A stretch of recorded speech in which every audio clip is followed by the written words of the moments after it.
আপনি হয়তো ভাবছেন ক্রেজি টাইম, এখানে অ্যাকাউন্ট খোলা অনেক কঠিন। আমি আপনাকে বলবো একদম সহজ। আমাদের এই ছোট্ট ভিডিওটি দেখুন, তাহলে এখানে অ্যাকাউন্ট খোলা থেকে শুরু করে ডিপোজিট এবং উইথড্র করা পর্যন্ত সম্পূর্ণ প্রসেস শিখতে পারবেন। চলুন মূল ভিডিওতে যাওয়া যাক।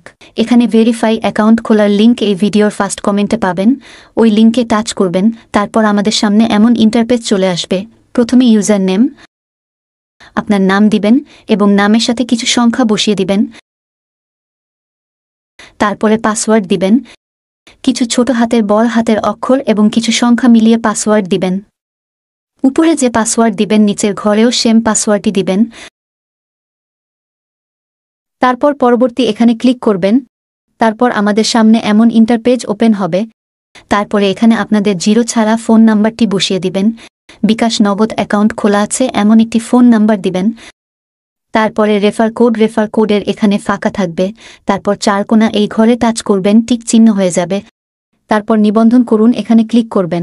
তারপর একটু লোডিং নিবে, অপেক্ষা করবেন। দেখতে পাবেন আমাদের অ্যাকাউন্টটি খোলা হয়ে গেছে। এমন লেখা আসলে গুণ চিহ্ন থেকে কেটে দিবেন এবং উপরে দেখবেন সেভ লেখা, এখানে সেভ করে রাখবেন। তাহলে আপনার ইউজার নেম এবং পাসওয়ার্ডটি সেভ হয়ে থাকবে। তো দেখতে পাচ্ছেন আমাদের সরাসরি অ্যাকাউন্টের ডিপোজিট পেজে নিয়ে এসেছে। তো আমরা প্রথমে মাঝখানের হোম পেজে চলে আসব। আমরা প্রথমে ফোন নাম্বারটি ভেরিফাই করব। তারপরে ডিপোজিট এবং উইথড্র করার নিয়ম দেখব। ফোন নাম্বারটি ভেরিফাই করার জন্য হিসাবের উপরে ক্লিক করবেন। তারপর স্থাপনের উপরে ক্লিক করুন। তারপর প্রোফাইলের এখানে ক্লিক করুন। তারপরে ভেরিফাই ওটিপির উপরে ক্লিক করুন।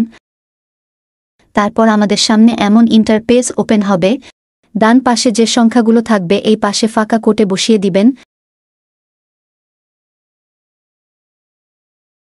তারপরে রিকোয়েস্ট ওটিপি এখানে ক্লিক করবেন। তারপর দেখবেন সময় উঠেছে। এই সময়ের মধ্যে আমাদের ফোন আসবে। দেখেন আমাদেরকে অলরেডি ফোন দিয়েছে। যে সংখ্যাগুলো বলবে ওই সংখ্যাগুলো এপাশে বসিয়ে দিব।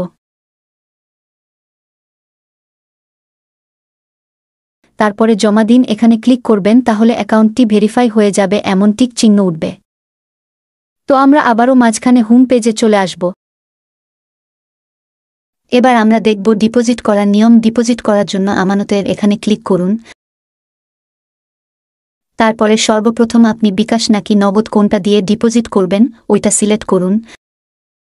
তারপর এখানে কত টাকা ডিপোজিট করবেন বসিয়ে দিন। তারপর বোনাস নিতে চাইলে এখানে ক্লিক করুন। আমি বলবো বোনাস নিবেন না, বোনাস নিলে টার্ন ওভারের ঝামেলা হয়। তারপরে সবকিছু ঠিকমতো বসানো হলে আমানতের এখানে ক্লিক করুন।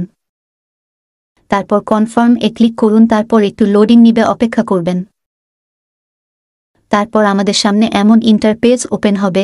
আপনাদের এখানকার এই এজেন্ট নাম্বারটি কপি করতে হবে। তারপর এখানে থেকে কেটে দিয়ে বের হয়ে যাবেন এবং বিকাশ অ্যাপসের মধ্যে গিয়ে ক্যাশ আউট করতে হবে।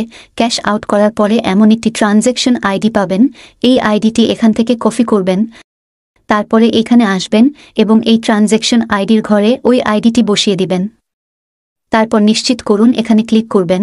তাহলে আমাদের ডিপোজিট সাকসেস হয়ে যাবে এবং কিছুক্ষণের মধ্যে আমাদের অ্যাকাউন্টে টাকা চলে আসবে। তো আমরা আবারও ব্যাক চলে আসব। এবার দেখব কিভাবে উইথড্র করতে হয়। ডিপোজিটের ডান পাশে দেখতে পাবেন উত্তোলন লেখা, এখানে টাচ করুন। তারপর ওকেতে টাচ করুন। তারপর এখানে আপনি কিসের মাধ্যমে উইথড্র নিবেন ওটা সিলেক্ট করুন, বিকাশ নাকি নগদ। তারপরে টাকার অ্যামাউন্ট বসিয়ে দিন। তারপরে উত্তোলন এখানে টাচ করুন। তারপরে নিশ্চিত করুন এখানে টাচ করবেন। তাহলে আপনাদের উইথড্র হয়ে যাবে। আমাদের পর্যাপ্ত ব্যালেন্স নাই তাই দেখাতে পারলাম না। বন্ধুরা, ভিডিওটি ভালো লাগলে একটি লাইক দিয়ে দিবেন। যে কোনো সমস্যার জন্য আমাকে কমেন্ট করবেন, আমি রিপ্লাই দিব।